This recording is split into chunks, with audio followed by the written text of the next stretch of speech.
What is your sense and your take of all this? I guess going in order, I think that it would absolutely destroy the Democratic Party because I think that let's say Bernie Sanders gets a plurality of votes, he comes in at 48% of the delegates after the primary, and he goes into the convention. All the energy, all the people there are excited to vote for him, and they just say, well, you know what, we're going to coalesce around a Pete Buttigieg, hopefully not Biden, or Pete Buttigieg, a Bloomberg, even a Warren. You now have 48% of people who voted feeling as though like their vote was just thrown out. And I think that there is this tendency among people who are getting themselves amped up right now to go like, oh, well, it's within the rules. The rules say they can do this. This is totally within the rule books, but no one cares about the rules. Right. It's like that. Like that's, the only time you start referencing, in my opinion, the only time you start referencing rules like that is when you're getting ready to cheat. It's when you're getting ready to do something incredibly immoral. Rather not cheat. You're getting ready to do something that's going to upset people, and you want to have an excuse for why people should not feel aggrieved by it. At the same time, though, I don't think they have the courage to do that. I don't think they're going to have the courage to destroy the party. At least not the Democrats. Maybe the Republican donors who are right. Definitely they would. But like the people who are actually higher up Dems, who even if they are not, let's say, progressive or liberal, they're center right Dems. I mean, they are not going to have the courage to come out and explicitly state, "Hey, we want to disenfranchise. We want to disenfranchise the 48% of voters and just have them stay home." I think it's much more likely that Bernie will be the nominee, and they will just try to sabotage him on the back end. That is exactly the way I feel too, and I would say like, look, yes, it is the rules. Bernie in 2016, the fact is that he was playing the same game. Everybody's going to try, and particularly at this stage, in the before let's face it, the reason why people think Bernie's going to win is because of what he's doing in the polls, and because he has the most robust, combined with organic, because Bloomberg probably has a more robust in terms of dollars. Machine built for the rest of the race. Nobody else even comes close. I mean, it's Bloomberg and Sanders, and Bloomberg's are all paid. There's not, I mean, I'm sure there's some people who genuinely, deep in their heart, have always dreamt of a Bloomberg presidency. I would never want to meet those people or spend any time alone with them. I think they're probably not interested in meeting you either. Legit, just like legit psychos. Not even racist. Just like legit. Exactly. And so, but there's, we haven't actually, I don't know what percentage of delegates have been awarded at this point. Probably, I don't know, like 3% or something, around the of coronavirus. At least if we believe the numbers coming out of China, which I don't. But that's it. We'll talk about that in a bit. But it is the rules. The party, if everybody decides they can do it, it's certainly within their rights to do it. I'm not even convinced that it's necessarily immoral to deny a plurality of the people. But the fact is, and I don't care who would come in with the plurality. I think it would have been the same situation if it had happened with Clinton. I mean, when they were talking about the super delegates being the difference, for two candidates that lacked a majority in 2016, I thought that was wrong too. The super delegates should be a rubber stamp unless there's a situation where it's like on June 15th, somebody gets indicted for, murdering their spouse. And there's like sort of wide, like broad acceptance that like we can't have that person be our nominee. And at least we have a legal, because the fact of the matter is that on June 15th, somebody gets indicted for, murdering their spouse. And there's like sort of wide, like broad acceptance that like we can't have that person be our nominee. And at least we have a legal, because the fact of the matter is that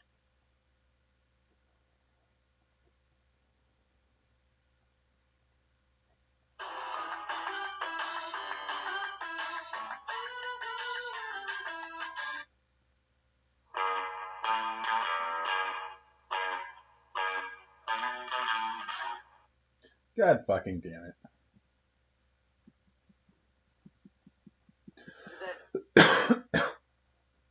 the rules are there so that there is actually a non-actionable process in which you could address a situation like that. I think from a practical standpoint, it doesn't matter who's in the lead. And I think, maybe if the lead is razor thin, I mean, you said 48%. That to me is a slam dunk. But the real question is going to be like, so I'm looking at this, Nate Silver did multiple scenarios. What if, of what happens from here on in? And one is scenario one, and Matt, I sent you the link here so you can put this up on the thing. Scenario one is after a big Biden win in South Carolina. Now, I don't know what constitutes a big win. People are anticipating maybe a low double-digit win for him there. He used to be like 30%. He came in real high in South Carolina, and they've been slowly chipping away at that. But I mean, I don't think it's out of possibility he comes in and wins South Carolina by 10, 12%. That just seems like, it was a big gap, and Bernie closed a lot of it. But yep, it's true. And so here's the first one right there. This is the first scenario one. And even there, right, you have Bernie with 39. This is the best case scenario for a close second place finisher, 39 to 29%. Now that's where it starts to get murky. In my mind, 10%. I'm sorry, if someone's at essentially 40%, I think to essentially appoint even though it's the delegates who appoint it, somebody who's coming in with a 10% less, you're just inviting a loss in the general election. And surely that candidate would know it. And surely all of these Democratic superdelegates would know it. And I think you're right. It would be much more efficient for them to just say, Bernie wins, and then, we'll see you in December. Let it be a self-fulfilling prophecy. They'll pretend as though the negative coverage, the negative backbiting, that people like him. Not only do people like him, but even using the logic of the other candidates for why they should be appointed, he is the unique candidate. Let's be honest. He is a lot of the major candidates out there. He has the most overlap with people's second choice. By 10, 12%, that just seems like, it was a big gap, and Bernie closed a lot of it, but. Yep. It's true. And so here's the first one right there. This even a Warren, you now have 48% of people who voted feeling as though their vote was just thrown out. And I think that there is this tendency among people who are getting themselves amped up right now to go oh, well, it's within the rules. The rules say they can do this. This is totally within the rule book. But no one cares about the rules. It's like that. That's, the only time you start referencing, in my opinion, the only time you start referencing rules like that is when you're getting ready to cheat. It's when you're getting ready to do something incredibly immoral. Rather not cheat. You're getting ready to do something that's going to upset people, and you want to have an excuse for why people should not feel aggrieved by it. At the same time, though, I don't think they have the courage to do that. I don't think they're going to have the courage to destroy the party, at least not the Democrats, maybe the Republican donors who are, right. Definitely they would. But the people who are actually higher up Dems, who, even if they are not, let's say, progressive or liberal, they're your center-right Dems, they are not going to have the courage to come out and explicitly state, hey, we want to disenfranchise the 48% of voters and just have them stay home. I think it's much more likely that Bernie will be the nominee and they will just try to sabotage him on the back end.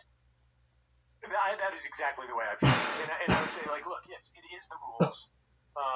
Bernie in 2016, the fact is that he was playing the same game. Everybody's going to try, and particularly at this stage, in the, before, let's face it, the reason why people think Bernie's going to win is because of what he's doing in the polls, and because he has the most robust, and combined with organic, because, Bloomberg probably has a more robust in terms of dollars, machine built for the rest of the race. Nobody else even comes close. It's Bloomberg and Sanders, and Bloomberg's are all paid.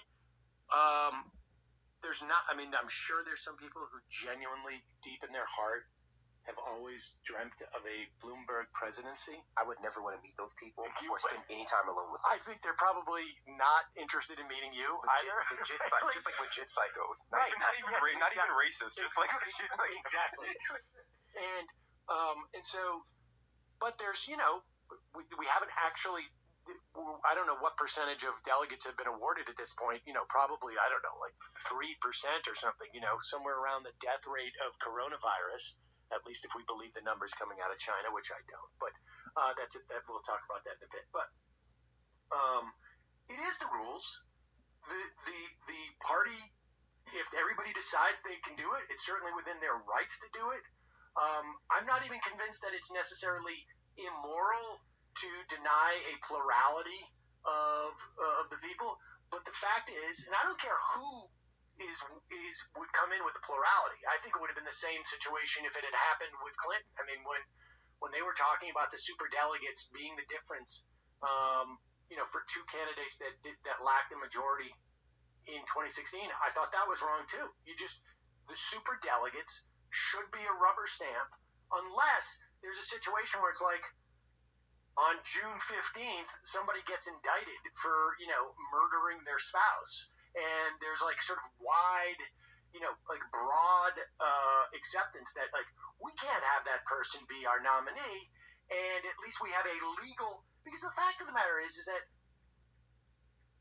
the rules are there so that there is actually a non-actionable process in which you could address a situation like that.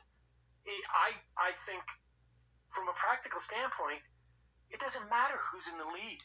And I think, maybe if the lead is razor thin, I mean, you said 48%. That to me is a slam dunk. But the real question is going to be like, so I'm looking at this, Nate Silver did multiple scenarios. What if of what happens from here on?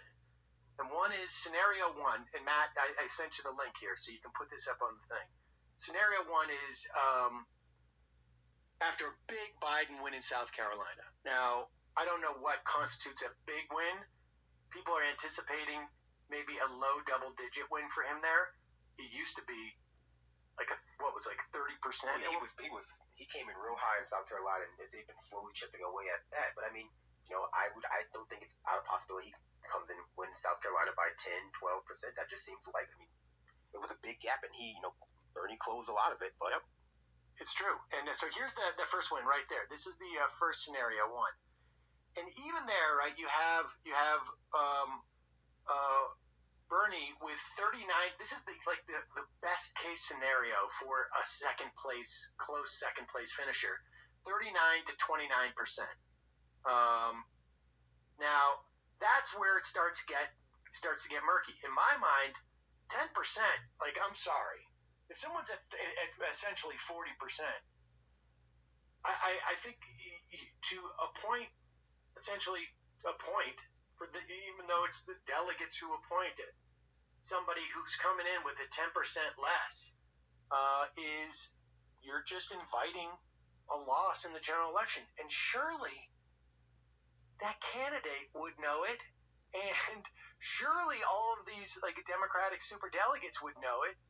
And I think you're right. It would be much more efficient for them to just say Bernie wins, and then we'll see you in December. Let it be a self-fulfilling prophecy. They'll pretend as though the negative coverage, the negative backbiting, the subtle jabs and sabotaging had no effect on why he's losing, right? Because they do the same thing for Medicare for All. You'll have many different think pieces decrying how bad it'll be, decrying how we have to save Obamacare. And when Medicare for All starts slipping in public popularity, they go see, we told you, It's not popular. And it's well, yeah, but you're missing the intervening issue here, the fact that you've made it less popular. So, but what I think is going to occur, and at least when you see numbers like this, is that it's not feasible. It would be a mask-off moment for the Democratic Party to say you know what, Sanders, we see that people like him. Not only do people like him, but even using the logic of the other candidates for why they should be appointed, he is the unity candidate. Let's be honest, he is a lot of the major candidates out there. He has the most overlap with people's second choice.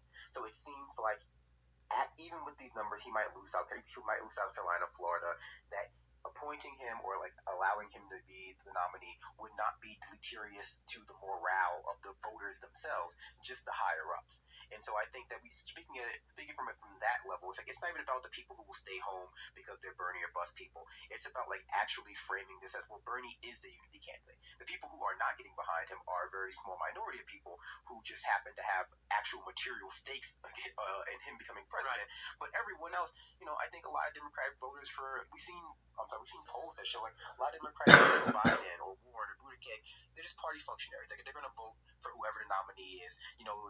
If their preferred person doesn't win, the turnout might be a little bit lower, but not to the degree that that Bernie Sanders' presence, a lack of Bernie Sanders would.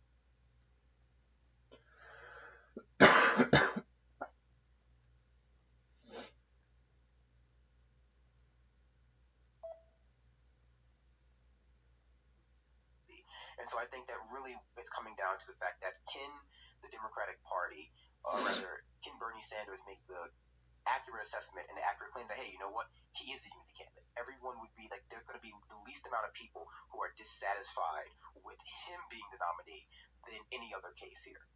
Yeah, I mean, I wonder if there is I wonder if there is an audience even for that outside of the circles of people who really wouldn't want him anyways. The whole unity candidate thing, I think, not just in the context of Sanders, it's just I don't think the average Democratic voter perceives this huge riff that we're all aware of because we're watching, Neera Tanden and Dave Sirota go at it, and it feels like it's a huge. I just think that the rest of that's why I thought Warren's I'm the unity candidate didn't resonate with anybody, because people were just like, wait, what do you mean? No, is there a fight? I don't think the average voter perceives that as being a problem, but there is certainly a fraction of the base, and the base that likes Bernie Sanders the least, which is professional class, suburban, liberal voters who watch MSNBC all the time and kind of have MSNBC brain, who vote regularly and are an important constituency.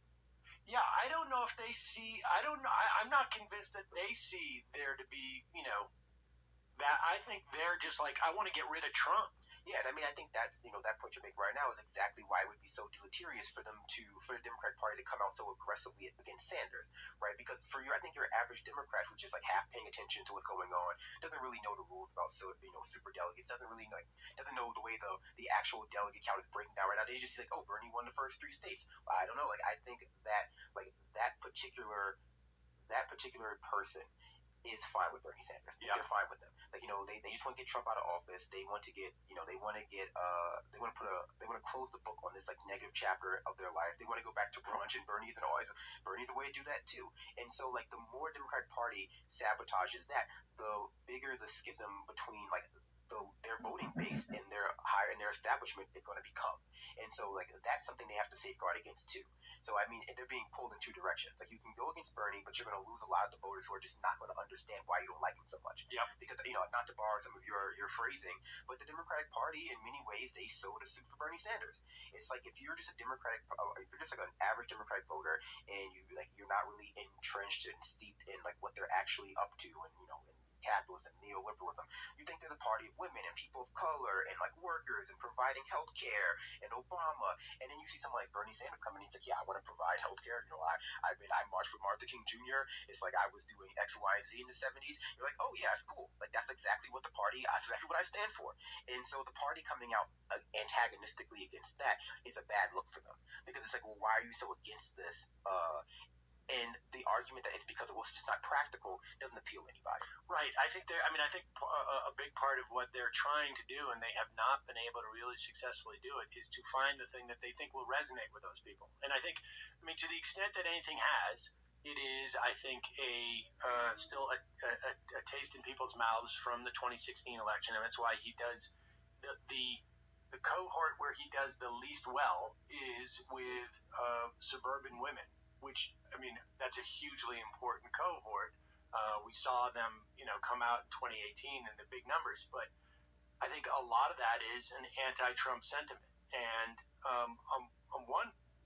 in one respect, that's why what's happening with coronavirus, just to sort of tacked over, we're going to obviously come back and talk about at least South Carolina when we talk to Weigel for a moment. But that's why I think the coronavirus is one of those things that, in the general, right? I don't think it's going to help necessarily any Democrat in the primaries. I mean, I think some people are suggesting it might help Warren but I don't know that. I don't know that idea that she is the wonkiest of all the candidates is necessarily really that heavy on people's minds. I think it still ends up being like, we got to beat Donald Trump. A lot of people in the media have a very weird relationship with Warren. It feels like there's been more so than Pete and Biden. There's been, at least among the pundit class of like center leftist, thinkfluencers rather, that they have like supplanted their ego with Warren's candidacy, and they identify very strongly with her. And so like, I'll go back to the debate before last. I did not watch the last debate. I couldn't do it to myself. And going into that debate, that was very smart. Going into that debate, I was like, no matter how Warren's going to do, the people are going to be saying, "Oh, Warren did great," and she did do great in that debate before last. But it's becoming clear that there is a desperation amongst a certain minority of her supporters, and they may be overrepresented in the media, and pretending like she's still viable to the degree that she's not. And so like I think that's coloring a lot of commentary about her in a way that's not necessarily my sense is that what we're seeing is, and it's indicative of the failure of her campaign, I think, and I'm talking from a political standpoint because I happen to be a fan of her as a candidate, as a senator, and as a would-be candidate. But it's been clear that I think the first time I was introduced to the idea of like policy is personnel or personnel is policy was somehow through reading about her over the past 10, 15 years. That when it comes to doing public facing politics, there's a huge deficit there. And she's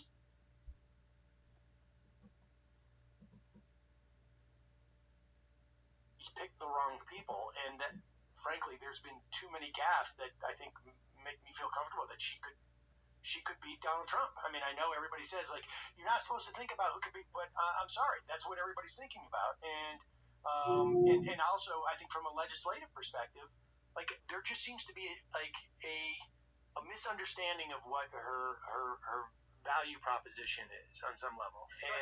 And I think what's happening now is that there are other people who are now sort of been brought into the campaign who are saying you've got to get back to that point of just being you and have people discover that you are the best that the establishment of the party is going to get in this cycle. Because if it's not Warren, it's going to be Sanders, and they want an extra 10 percentage points that I don't think is out there, that they feel if they had, she could be a viable compromise candidate. I mean, that's my read of it too, right? I think that Warren did her best when she was, trying to stake out her own lane, even if it was a little bit close to Bernie, right? She was doing her best in the beginning when she was, when she was staking out her own lane, when she was emphasizing the thing that she is an expert in, banking, finance. There are some issues with her, with her analysis, or rather her prescriptions there, but like those things that can be worked with. She's still far and ahead the best the Democrats have to offer. But I think that shows, like you said, a lack of, reflection upon the party's elite. Because from my perspective, at least in the beginning, right, Warren is the best argument that liberalism, that Democratic parties, like, whatever Democratic Party establishment's ideology is capable of solving the problems that people have in their lives. She was the best. Like she was the face of that, and like actually articulating the policies that she had. They weren't all good, but she was thinking them through. Like she had people working on them. She was putting them out there for feedback. But over the time, it transitioned to, I'm going to say it honestly, a lot of Clinton staffers, a lot of Clinton staffers moved from campaign to campaign like a plague of locusts, like just destroying them, and like they were determined to turn her campaign into another repeat of Clinton's campaign in 2016, just like they were with Kamala Harris's campaign. And I don't know what that's supposed to prove, other than that Clinton cannot win the presidency. Yeah, I think you're absolutely right about that. I mean, I think some of the people were also sort of some former Obama people too. I mean, there was a real mix in there, but what happened is they all started with like knowing, and I think this was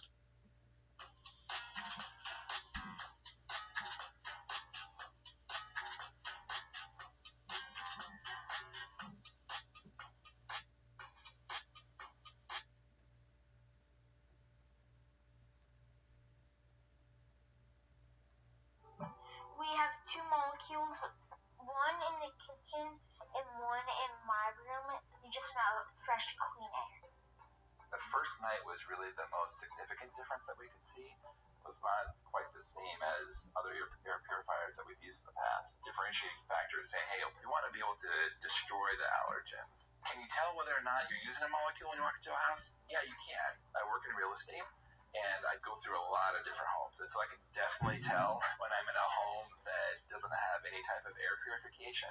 And the absolute best for me really is the molecule when I come to my own home.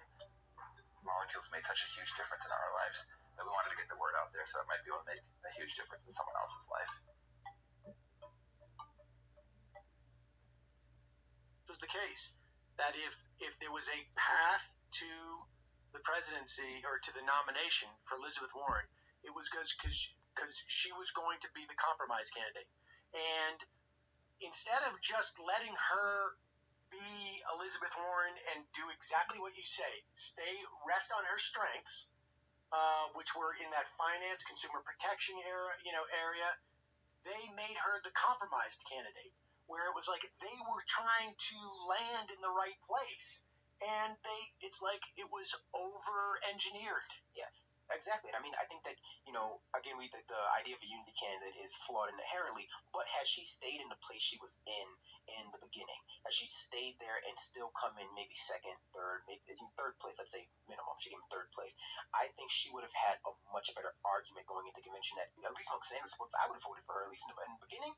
I was like, yeah, a lot of other people were against her for very legitimate reasons, some for illegitimate reasons, but I was like, you know what, if it's Elizabeth Warren, I'd be okay with that. I think a lot of people since then who were fine with her have absolutely gone like, what happened? They don't even understand what's happened to her campaign. And obviously you can't say it's Clinton staffers, it's entirely their fault because she hired them, right? She's in charge of that, so that's a judgment call.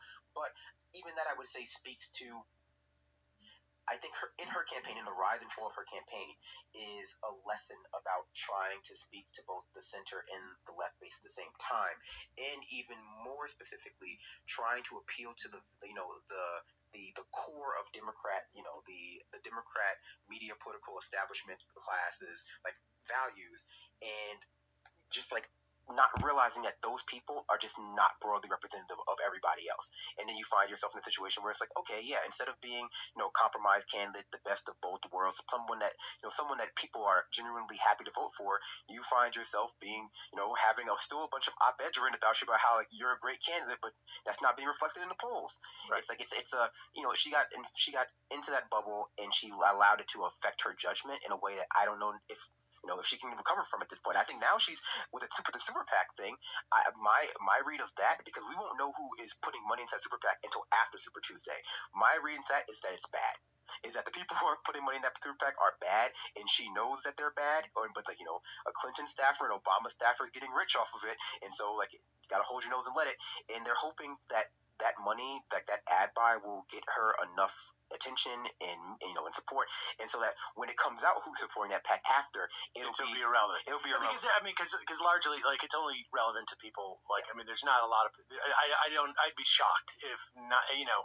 Out of 100 voters, 99 could go in there, and unless they're specifically interested in getting money out of politics, and even then, would be like a super PAC. What? I don't know what that means. Even or at the very least, it's not going to influence their thing. But I didn't want to spend this much time on Warren, but I do think it's the most fascinating story of the campaign. I would even argue that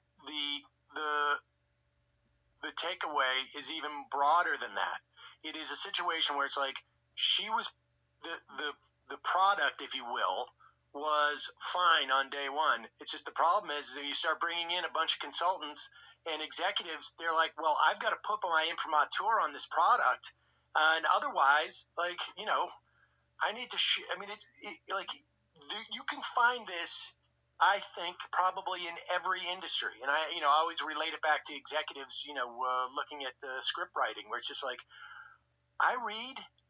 So therefore I could comment on this script, and I have to. And it's like, do you really think that the dad should have a mustache? And it's just sort of like, well, let's put a mustache on him. And they're trying to really use the candidate to create their own value.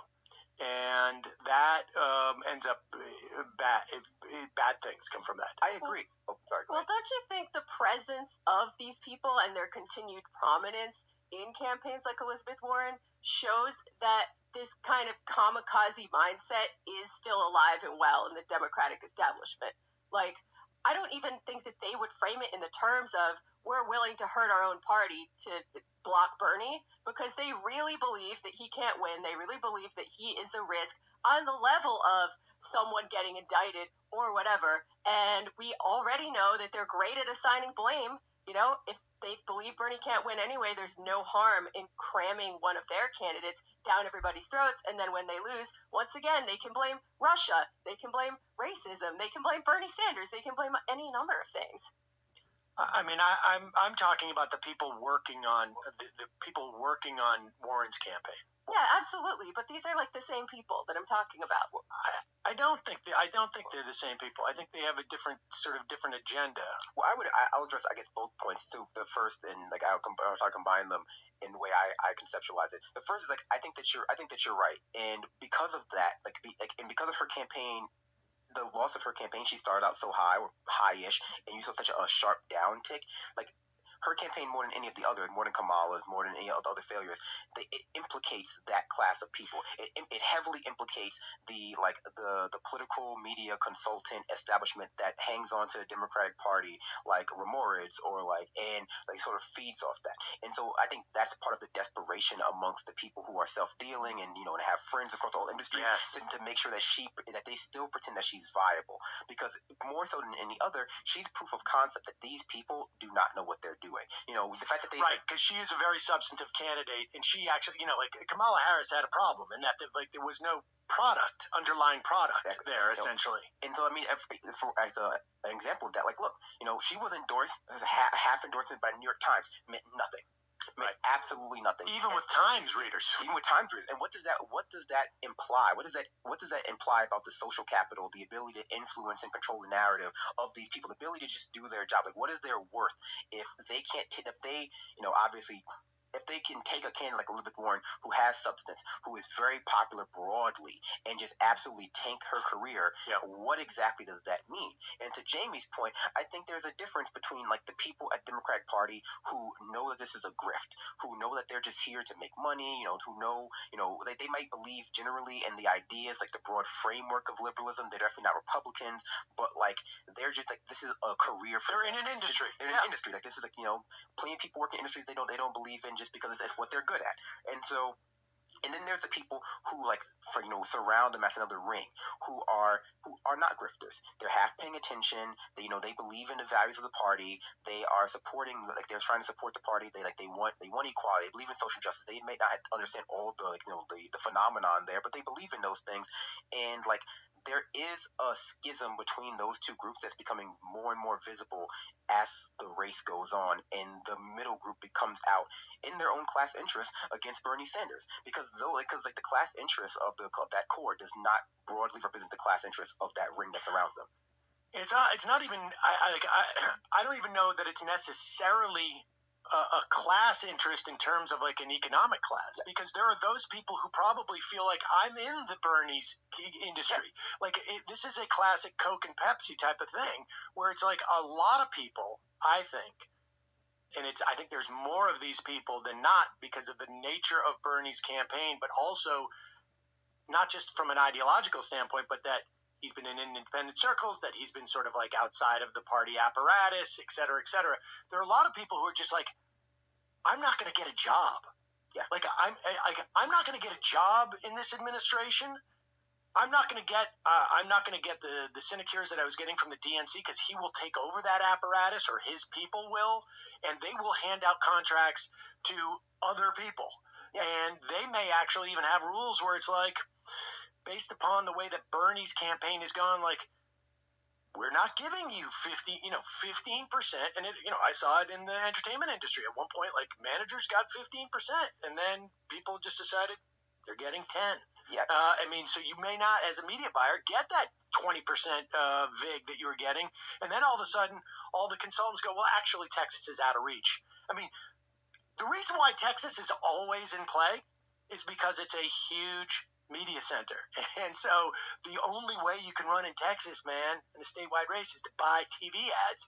I'm going to buy them for you. I get 20% VIG. I agree. I mean, there is definitely enough. There are definitely a lot of people, not a lot. There are definitely a few people. Billionaires obviously is one class, but like just the Democrat consultancy, people like Neera Tanden, let's be honest, who a Bernie Sanders president is an actual real threat to them. It's like it's a real threat to them. They're not an ideological threat, like a material threat, and not from the taxes, because I think a lot of these people have no problem with taxes.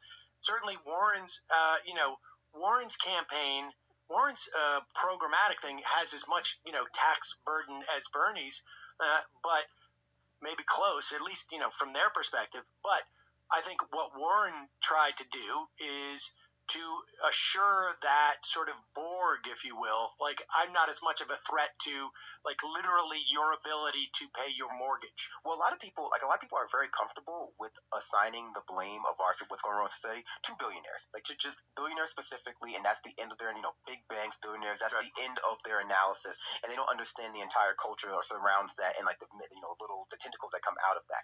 And so Warren represented a Bernie type candidate who people could broadly get behind ideologically, but the people in certain industries like consultancies and the media who would be implicated, if not by, essentially by Bernie's analysis, had exemptions carved out for them by Elizabeth Warren's analysis. At least they felt that way about it, along with the technocratic aspects of it.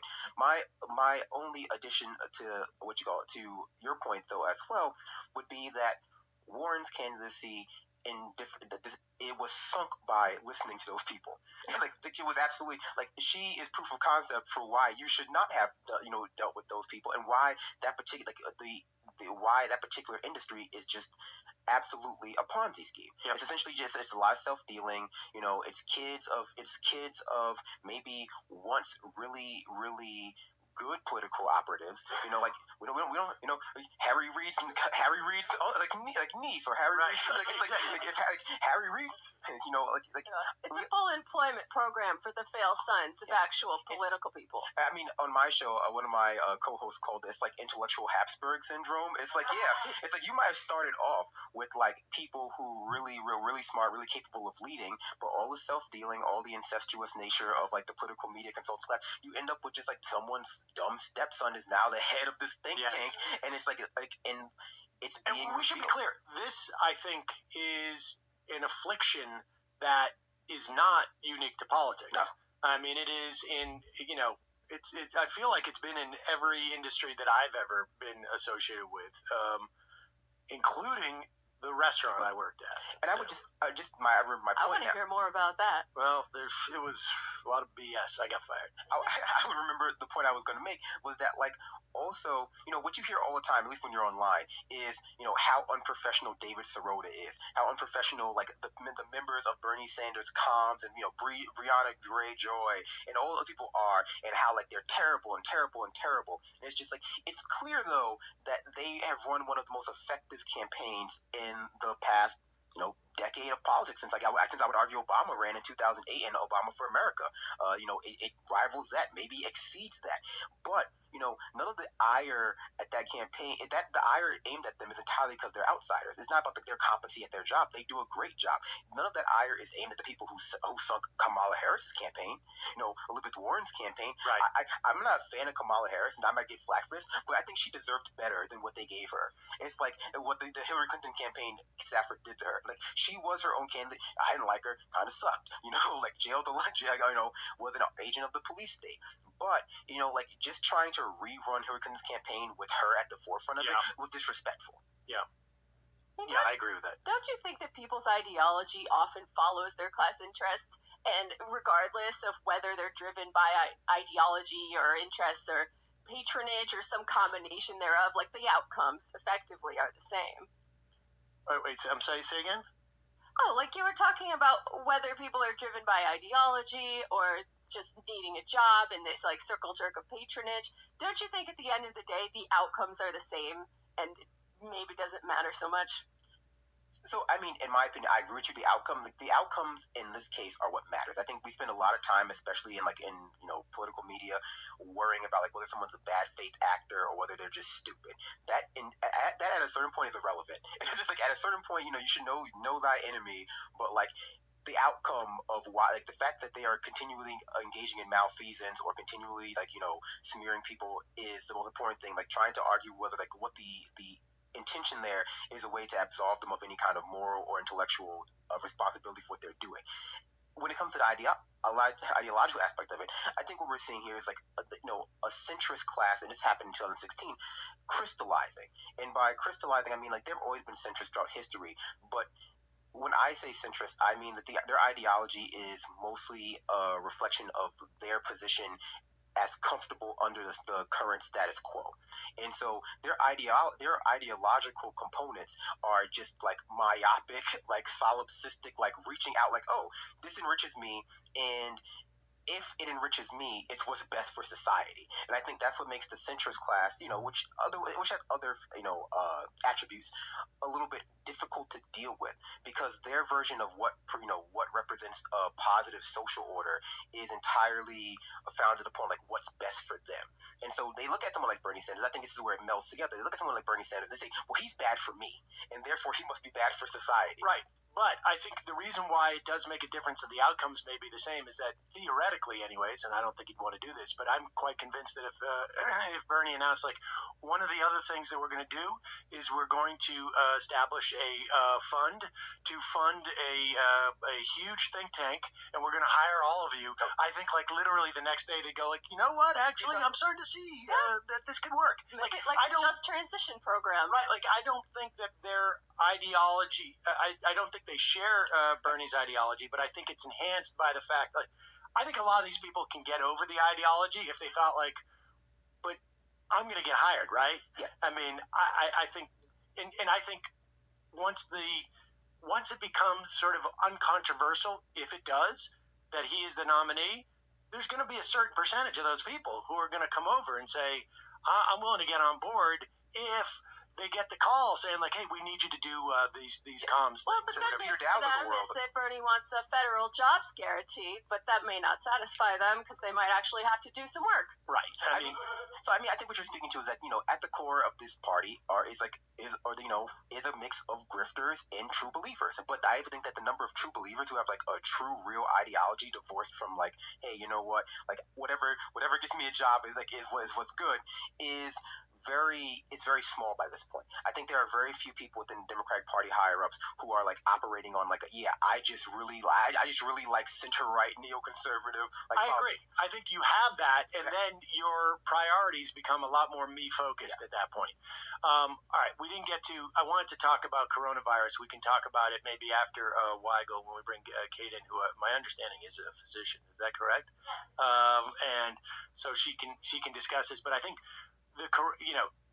where I was headed before we got sidetracked by is that in the general election, coronavirus has the opportunity. Like one of the concerns about Bernie is that he changes the election, not for everybody, but for certain cohorts, from a referendum on Donald Trump to a decision between two different candidates.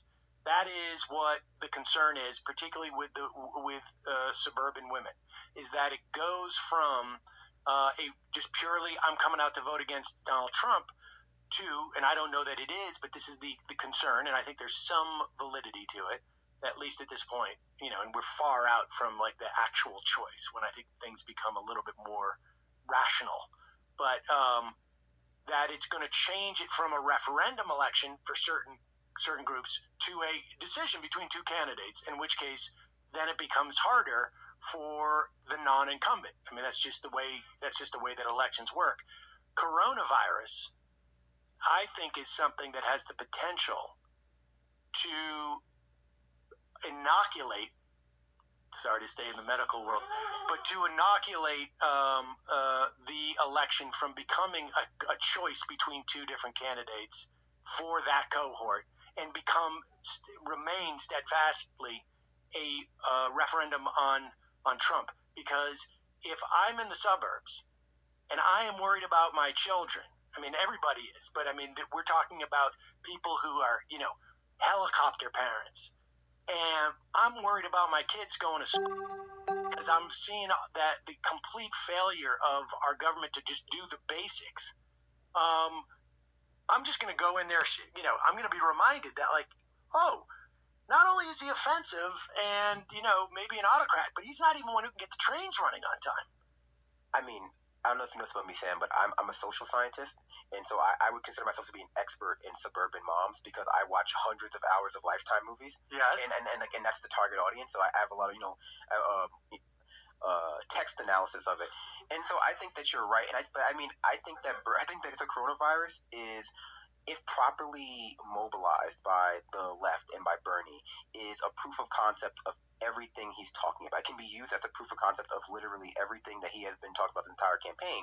On the flip side, the suburban moms, like even Trump could weaponize it. This could be a referendum on immigration. It could be a referendum on like just the fact that we have a population of people, whether it becomes like maybe Mexicans coming in have coronavirus next. So I think that we have to be careful about like this could go either way. I think coronavirus could be weaponized either way because a pandemic is a very very energy rich. That's definitely what they're trying to do. But like when Trump says we should close the border, I think Chuck Schumer should go like, oh, you want to close the borders? Okay, no more flying in and out of the United States. Yep. And see how quickly. For commerce. Yeah, exactly.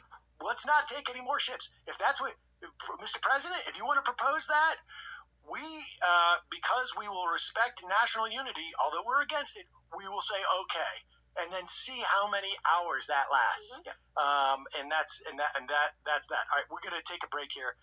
We're going to give a call to Dave Weigel just to get a sense of what's going on in South Carolina. I believe he is on the ground in South Carolina, maybe at like probably south of the border. So I think where he would probably hang out. Do you know that place? Your family's from South Carolina? Yeah. Oh, so you probably spent most of your childhood at south of the border buying fireworks. Myrtle Beach buying fireworks and funnel cake. All right, we'll take a quick break.